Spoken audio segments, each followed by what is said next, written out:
Good afternoon, guys. Welcome back to another video. Today, we're going to take a look at none other than the US oil from a technical, fundamental, and order flow perspective. The sentiment data for the US oil is not available to the public, so therefore we won't be able to go through that. If you are new to the channel, the sub would be appreciated, as I do provide valuable educational content on a daily basis. And if you enjoyed the video, please smash the like button for the YouTube algorithm. And as always, let me know down in the comments below exactly what it is that you would like for me to cover in my next video. So today I thought, let me try something different. Now you can see exactly what I look like when I do these breakdowns.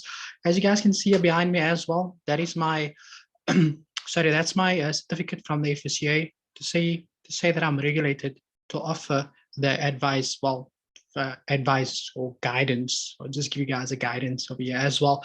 So without any further ado, ladies and gentlemen, let's just jump straight into it as well. So as always, we're going to start here on the monthly time frame. So we're going to do the technical analysis first, look at some order flow data, and then from there go into the fundamental data as well. Now, this is US oil, ladies and gentlemen. Starting on the monthly time frame, what do we see? Now, firstly, we can clearly see how the market had printed this strong level of support. The market broke below that level, and all of that support is now being tested over here as resistance. So in the short term, we can definitely expect a short-term pullback, which the market had given us, because we can clearly see how the market rejected that level quite aggressively there as well. Now, if we go drop down on the weekly time frame, what do we have? Now, from a weekly perspective, we can clearly see last week how the market had broken above the strong level of resistance. And as you know, when the level of resistance gets broken, it then becomes support. The market had also printed this massive impulse. And after an impulse, you expect a correction before the continuation to the upside. Now, if you take your Fibonacci there from the low to the high, you can see how the 0.382 is not lining up perfectly with the level of resistance, meaning that we can still expect the price of oil to increase further before we can expect the pullback from a weekly perspective. So if we pull our Fibonacci slightly higher to get a 0.38 pullback to the previous level of resistance that got broken, which is now turned support, we can definitely expect the price of US oil to continue higher in the coming weeks as well before we see the correction in the market. Also, now dropping down on the daily time frame, what do we see? Now, from a daily perspective, it's very clear over here. So firstly, we can see how the market had broken above this level of resistance, and it's now testing it as support. And we can definitely expect the market to continue higher to go and test that level that we have just drawn on the weekly time frame. Also, if you take your Fibonacci there from the low to the high, what you can see over here is that the market had tested and rejected the 61.8, which is known as the gold ratio. And we are going to use the minus 27 as a take profit level for us in the market there as well. And as you can see, ladies and gentlemen, that level that we've identified is the same level that we've drawn on the weekly time frame as well. So from where the US oil is now, we can definitely expect the market to continue higher, and then potentially from there, we can then start looking for sorting positions for the market to pull back to the 0.3 to the 0.382 as identified from a weekly perspective.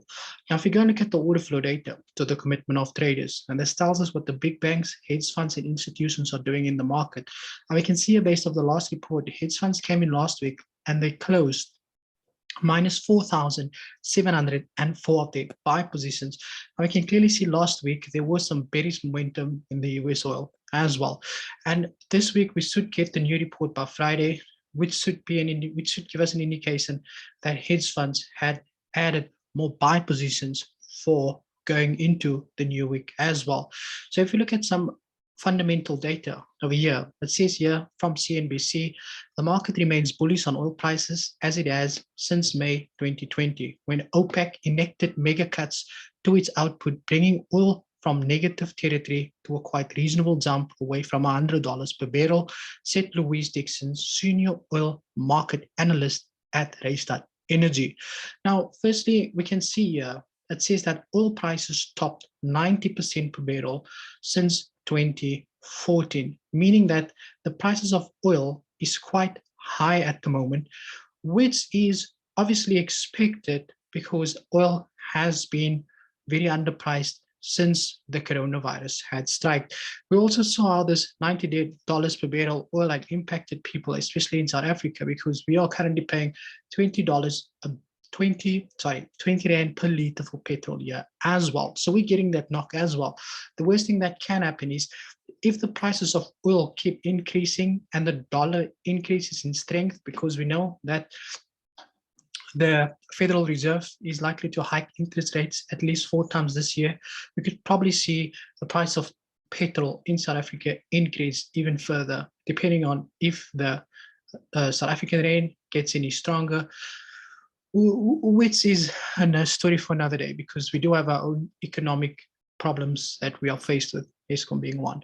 So I just want to continue here. It says here the prevailing expectations is that the market, despite some downward blips caused by pandemic demand scars, like I said now, will continue to trade high on oil as real supply shortages exist both in the short term and in the long term views here added. So what happened back in 2020 when the coronavirus came, you know, investors were selling all of the oil, people were not moving anywhere. So the demand for oil was sitting at zero because the price had dropped to below zero, as all of you probably noticed. So what happened is now there's a lot of gaps that needs filling from the time that the coronavirus has struck up until where we are now. So it's kind of backlog that they are working through to supply oil where there was, because people were selling their oil because it had no value at the end of the day as well. The last part of this, it says the prevailing expectation is that the market, despite some downward blips caused by the pandemic, remains scarce, will continue to trade high on oil as real supply shortages exist, like I just read now once again. The capital, John Calder, said a drop in the dollar on Thursday. I don't need to read that any further to understand it. So basically what that means, as the price of the dollar decreases, people are more likely to buy oil because the prices of oil, the oil are priced in dollars. So a low dollar means buying more oil, because if you can buy oil at a lower price, then that means it's good. When the prices of the dollar is sky high, you know, oil doesn't tend to move as fast, because then people need to spend more money on oil as well.